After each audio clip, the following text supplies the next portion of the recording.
I work the night shift at a diner that looks like it fell out of a postcard. Chipped red booths, a jukebox no one feeds, and coffee that tastes like burnt toast and adrenaline. After midnight, the regulars blur into one another. Truckers with road map eyes, a nurse on her break, the chess guys who never order more than pie. I knew the rhythm of that place like a heartbeat. That's why I noticed her. She came in near 1:30 a.m., moving slow like the air was thicker around her. Blonde hair pulled back, not messy, not neat, just held. Beige jacket with a stitched sunflower on the sleeve, the kind of detail you only notice if you're already watching. No purse, no phone, no anything. She slid into a booth by the window and stared through the glass like there was something to read on it. "Hey there," I said, pen ready. "What can I get you?" She tilted her head, eyes too focused, like a cat watching a crack under a door. Then she said it, soft as a breath. "You look different in person. Not hello, not coffee." I laughed because that's what you do when something isn't normal. Give it a place to sit. "Have we met?" She shook her head. "No, not officially." I took her order, grilled cheese and water, wrote it down, walked it to the pass, and felt the back of my neck prickle all the way. I checked on my other tables, refilled mugs, pretended to forget the booth by the window. Every time I looked up, her eyes were already on me, like she was waiting for me to remember a line I'd dropped in a play I didn't know I was in. The sandwich sat cooling. The water gathered a ring on the formica. She didn't touch either. On my third pass, she reached out and touched my wrist. Not a grab, a whisper of skin. I stopped because my body decided to before my brain did. "You were outside your house last Thursday," she said. "You look tired." If the diner had a sound, I didn't hear it. Last Thursday, 3 a.m., me on the front steps with a warm soda, counting reasons to sleep and not finding any. I live on a quiet street, 3 lamps out, no cars, no one. I hadn't told anyone. I hadn't posted, texted, joked about it to the cook. Nothing. "Are you following me?" I asked. She blinked once, slow, like we were speaking different languages. Then she looked past me at the dessert case, the lemon meringue, the chocolate cream, and said nothing at all. "I need you to leave," I said. My voice came out steady. It didn't feel that way in my chest. She slid from the booth like a shadow peeling off the wall. At the door, she paused, hand on the glass. "I just wanted to see if you'd remember," she said. "You forgot last time." Then she was gone.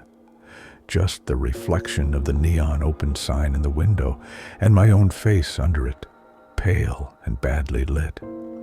I locked the door early. The cook grumbled. The chess guys looked offended. I called the police anyway. I gave them everything: height, hair, sunflower sleeve, green eyes that didn't move like other eyes. 2 officers came, polite and bored. We pulled the camera footage. I stood in the office, arms folded tight across my ribs, and watched the grainy black and white rewind. She was there, clear as day. She walked in. She sat. She watched. She never blinked. Not once in the 37 minutes she sat in that booth. "Some people do that," one cop said. "It's a thing." "What thing?" I asked. He shrugged. They took my statement, told me to call if she came back, and drove into the night, like the road only went one way. I went home at 4, heart loud as the coffee maker's hiss. I bought a door camera that afternoon, watched the install video twice, and mounted it myself.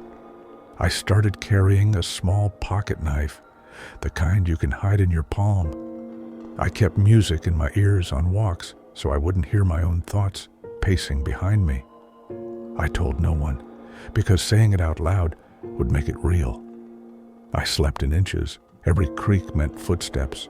Every car door meant hers. I still went to work because rent exists. I still poured coffee because hands remember what fear tries to erase. 2 weeks later, I went to a therapist. I told him everything. He nodded like he already knew the words. He said, fixation is a pattern, not a person.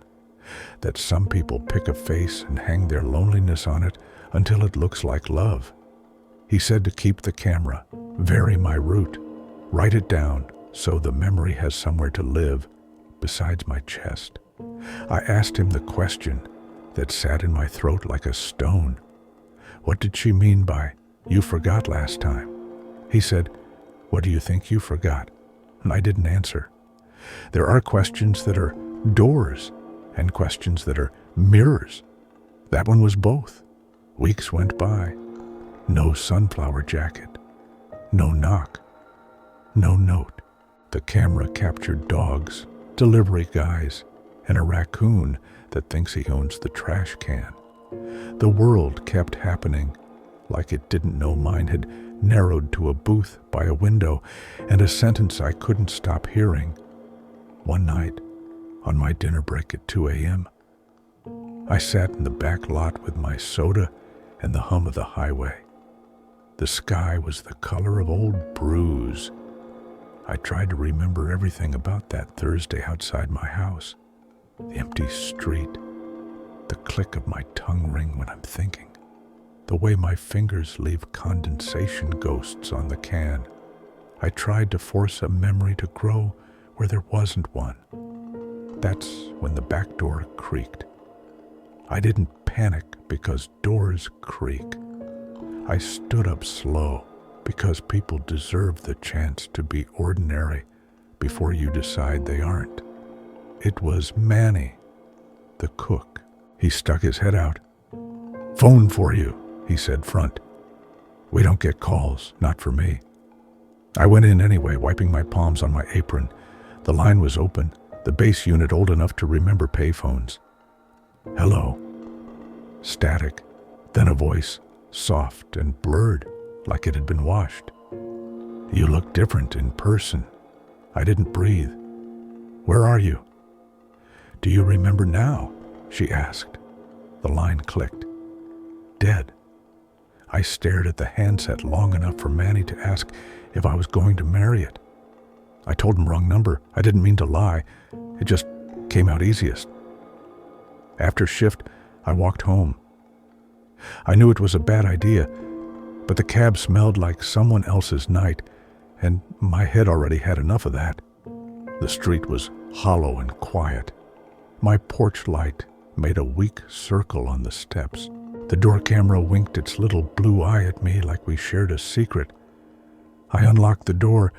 The apartment smelled like detergent and dust. I put my keys in the bowl, my knife on the counter, my back against the wall until the silence settled. Then I checked the camera feed. Old habit. At 3:06 a.m., there I was, walking up the stairs. At 3:07, the frame caught movement behind me. Something in the far corner of the screen where the light fails. A shape stepped into the edge of the porch light and stopped. Beige sleeve. A circle of darker thread at the shoulder where a sunflower would be if the camera had better dreams. The timestamp flickered. The clip ended. The app asked me to rate my experience. I called the police again. This time, the dispatcher used my first name, which felt like losing a lottery you didn't enter. A cruiser rolled by an hour later. The officer shone a flashlight like it could burn holes in the dark. He didn't find anyone. He suggested motion lights, a neighbor watch group, learning the names of the raccoons. I showed him the clip. "Could be a shadow," he said. "Could be a coat on a hook. Could be a lot of things. Could be her, I said. He had nothing for that. I still go to therapy. I still work nights. The diner still hums like a tired lung. Some nights are ordinary. Some nights I feel footsteps behind me that stop when I stop. Some nights, when I catch my reflection in the window over the lemon meringue, I see a face that looks like mine, but a little more tired, and I hear her voice in my head. You forgot last time. I don't know what I forgot. A door I didn't lock, a shadow I waved at because it looked like a neighbor, a version of me that made different choices and never sat outside with a soda at 3 a.m. Or maybe I did remember something I don't want, and my brain hid it from me like a parent hides bleach from a child. People ask why I didn't quit, move, disappear. I could say money or pride or stubbornness. The truth is simpler and worse. If I leave, I'll take her with me. Fear packs light. Last week, a new girl started on nights. She's 20, still thinks the coffee tastes kind of fun. I showed her where we keep the spare apron, where the fuse box sulks, which regulars tip in exact change. I almost told her about the woman with the sunflower sleeve. I almost gave her the story so it could live in someone else's mouth for a while. Instead, I taught her the lock sequence and made sure she watched me bolt the door. I asked her to say it out loud with me. Deadbolt, chain, key. Why? She asked, smiling. So you don't forget, I said. She laughed. She will stop laughing eventually. Everyone does. And some nights, if you're ever driving past and you see a diner window holding more darkness than it should, you might catch me looking back at it, trying to see what's standing just beyond the glass. The thing I keep almost remembering. If I ever do, I'm not sure which one of us will stop coming in first. I used to think closing shifts were boring. Lonely, sure, but predictable. At 9:50 p.m., you could count the last few customers on one hand, and at 10, it was just me, my manager, and the buzz of the fluorescent lights that never shut up. That night started no different. A girl walked in first. Nothing unusual, just browsing. Right after her came a man. He didn't buy anything. He didn't talk. He just walked past me, down the main aisle toward the bathrooms, and vanished out of sight. I remember locking his face in my head, not because he stood out, but because I do this thing. I keep track of who's inside so I know when the place is empty. Habit, safety. Call it paranoia. Except he never came back out. Customers left. The girl with him, gone. But him. No footsteps, no checkout, no automatic doors sliding open. Nothing. I glanced at the clock. 9:55. 5 minutes until close. He should have been long gone. I told myself maybe he slipped out without me seeing. Maybe I was distracted. At 10 o'clock, my manager went to the back. I stayed at the register, watching the aisles. Empty, silent, too quiet for comfort. Finally, I walked around the first couple of aisles, just to reassure myself. No one there. No movement, no cartwheels, no rustle of packaging. Empty. My manager came back out, ready to lock up. You good? She asked. I hesitated. I saw a guy come in. Didn't see him leave. She raised her eyebrows. Well, let's check. Together we searched. Every aisle, the bathrooms, storage. Nothing. Only an abandoned basket with random items inside, like someone had been shopping and just stopped halfway through. That was it. The man himself had evaporated. We went to the office, pulled up the cameras. I leaned forward so close my forehead almost touched the screen. Rewind, play, pause. There he was, clear as day. He walked in, dark jacket, steady stride, not looking around. He headed down the main aisle. The camera by the bathrooms caught him walking past the corner. And then, nothing.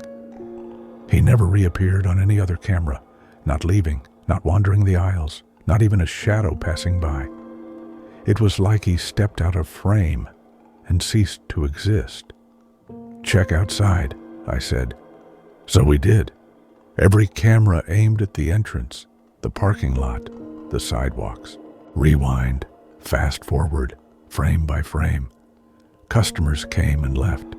Cars pulled in, pulled out. But him, not once. He never crossed the exit sensors. He never touched the doors. He never showed up on the lot. My chest was tight, the air in that office suddenly too heavy. My manager's face drained of color. "Maybe we missed something," she whispered, hitting rewind again. But we hadn't. We watched him walk in a dozen times. We watched the empty doorway where he should have walked out. Every camera, every angle. He came in, and then he didn't leave. We stayed an extra 30 minutes that night, sitting in silence, staring at the footage as if a different outcome might appear if we wished hard enough. It didn't. Eventually she sighed and said we had to go home. I didn't want to. The idea of stepping into that dark parking lot after seeing someone vanish inside made my stomach turn. On the way out, I checked the aisles again. Nothing. The store was locked, lights dimmed. My skin crawled as I walked to my car. I felt like he was still inside watching, waiting for the cameras to blink. Or worse, that he was behind me, just out of sight, matching my steps so I'd never hear him. That night, I didn't sleep. I kept seeing the footage in my mind, the moment he walked into frame, his face half-shadowed, eyes down, and then the cut, the empty hallway. My brain kept asking the same impossible question. Where did he go? The next day I asked my manager if she'd reported it. She said she told the general manager, but shrugged like there wasn't much to say. Maybe a glitch, she offered.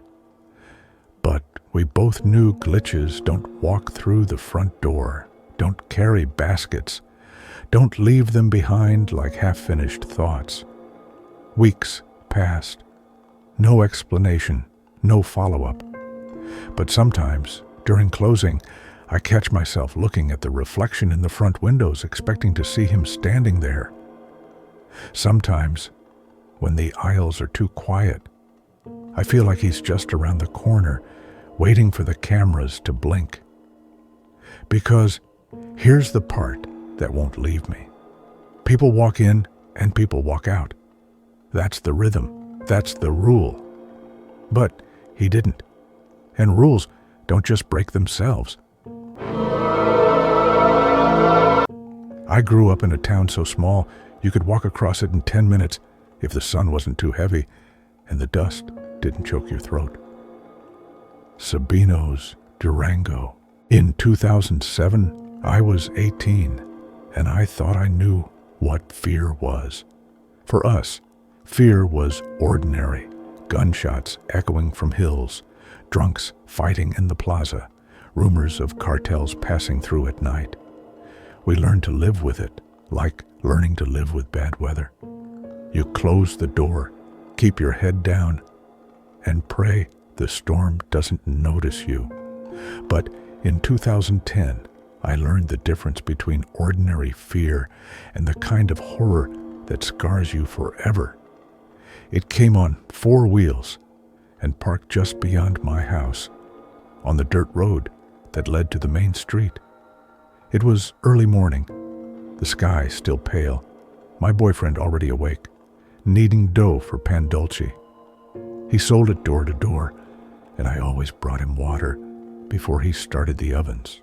That's when I saw it, A silver Silverado, so new the paint seemed to glow in the dusty light.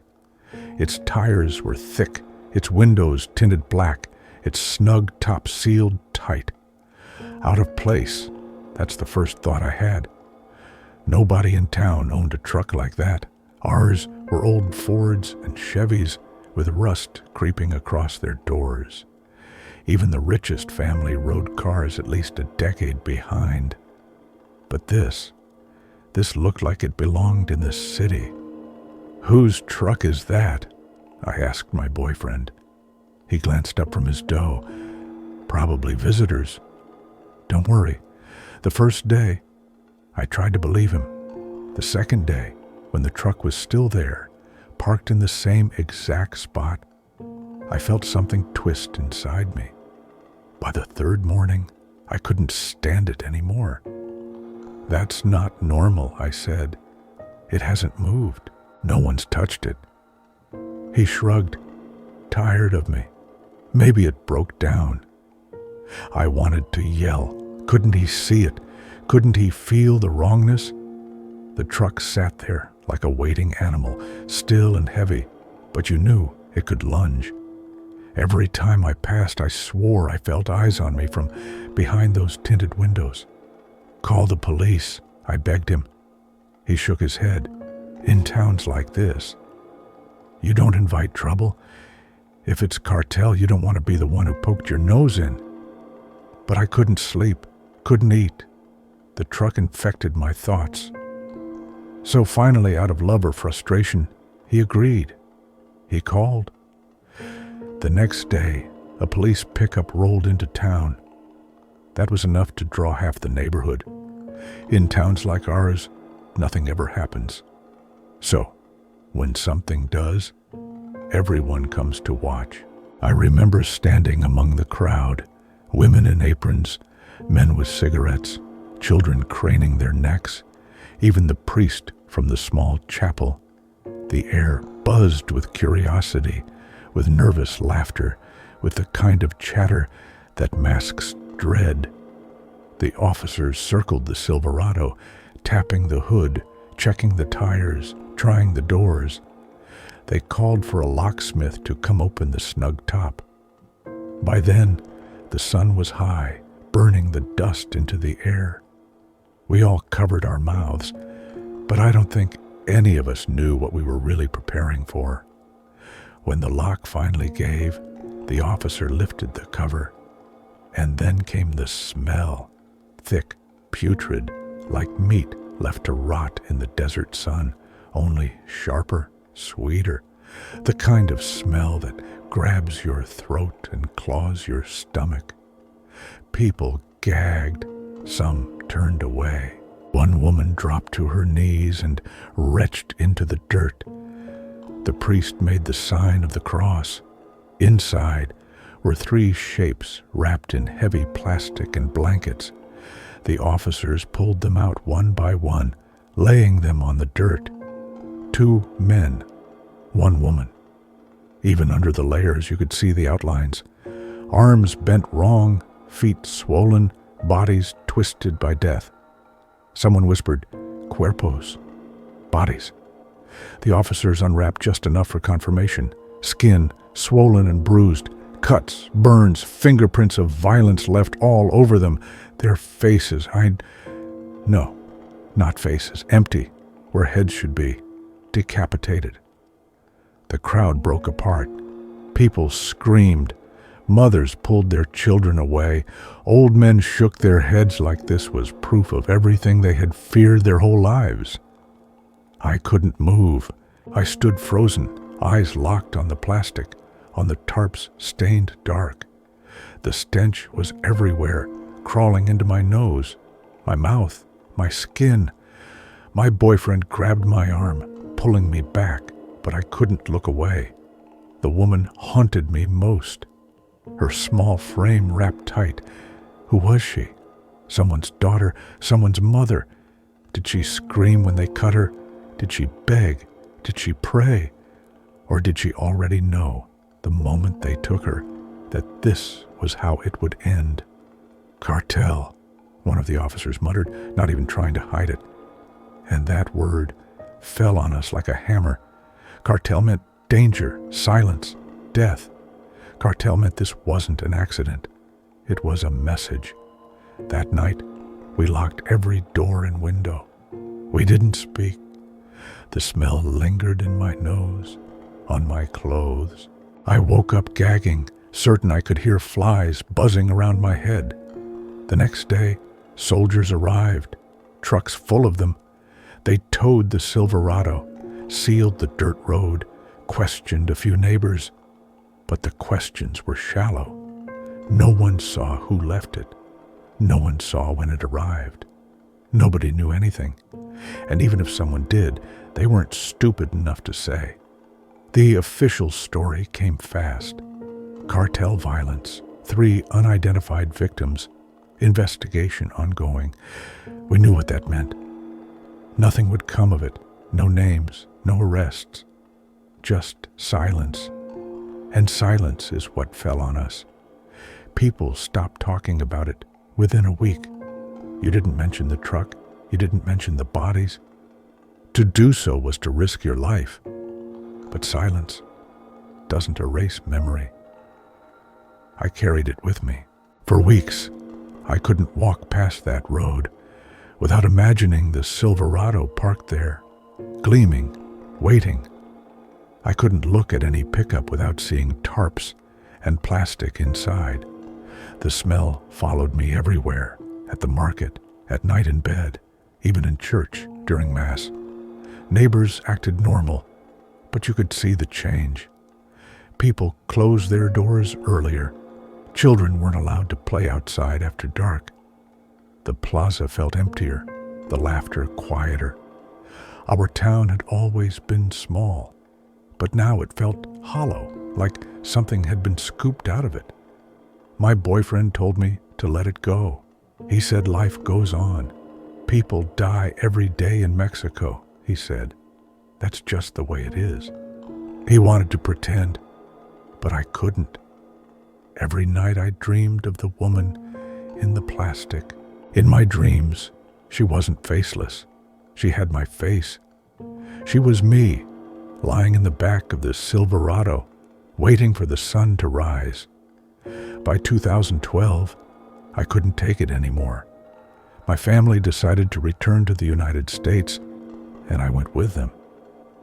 I told everyone it was for work, for a better future, and that was true. But deep down, I knew the real reason. I was running from that truck, from those tarps, from the reminder that life here was disposable. Even years later, even safe across the border, I see it. In dreams, the Silverado parks outside my window again, silver shining in the moonlight. I walk past it, trying not to look, but the snug top creaks open.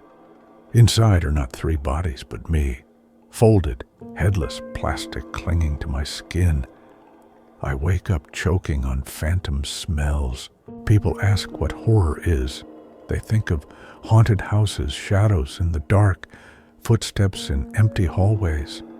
But horror isn't always hidden.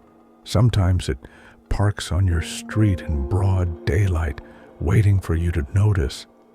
That day in 2010, I learned horror wears no mask. It doesn't whisper. It doesn't sneak. It arrives in a brand new truck, silent and shining, and it leaves you with silence, heavier than any scream. And that silence is the one thing I've never been able to outrun.